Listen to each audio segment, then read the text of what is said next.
হাই friends, মই আয়ুষ ৰং চেনেলত সম্প্ৰচাৰিত হৈ থকা খৰচমুখী ধাৰাবাহিকখনৰ আজিৰ খণ্ডটো চাবলৈ বহুত বেছি ভাল লাগিব, কিয়নো যোৱাটো খণ্ডত পুৱতিৰ ওচৰলৈ গৈছিল আৰু পুৱতিক বিয়া হ'বলৈ বুজাই আছিল। আৰু অমৰৰ লগত মিল নাই যদিও সকলো ঠিক হৈ যাব, আৰু তেতিয়া পুৱতিয়ে তহঁতে বিচাৰিছ যদি মই এই বিয়া হ'ম বুলি কোৱা দেখিবলৈ পাইছিল। আজিৰ খণ্ডটোত পৰি ঘৰলৈ গৈ অংশুৰ বিয়াখনক লৈ চিন্তা কৰি থাকিব আৰু দেউতাই বাৰু কিয় মত দিব লাগে বুলি ভাবি থাকিব।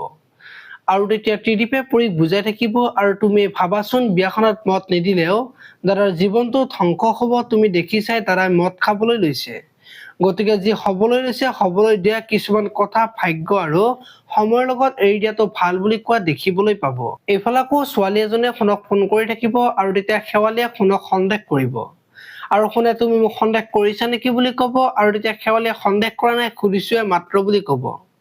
আৰু তেতিয়া শুনে তুমি ভাবিছা মই আন কাৰোবাৰ লগত সম্পৰ্কত আছো, এয়াই তোমাৰ মোৰ ওপৰত থকা বিশ্বাস বুলি কোৱা দেখিবলৈ পাব। আপোনালোকে খৰচমুখী ধাৰাবাহিকখন চাই কেনেকুৱা পায় কমেন্ট কৰি জনাব, আৰু যদি আপোনালোকে এতিয়ালৈকে চেনেলটো ছাবস্ক্ৰাইব কৰা নাই তেতিয়াহ'লে চেনেলটো ছাবস্ক্ৰাইব কৰি বেল আইকনটো প্ৰেছ কৰি দিব। ধন্যবাদ।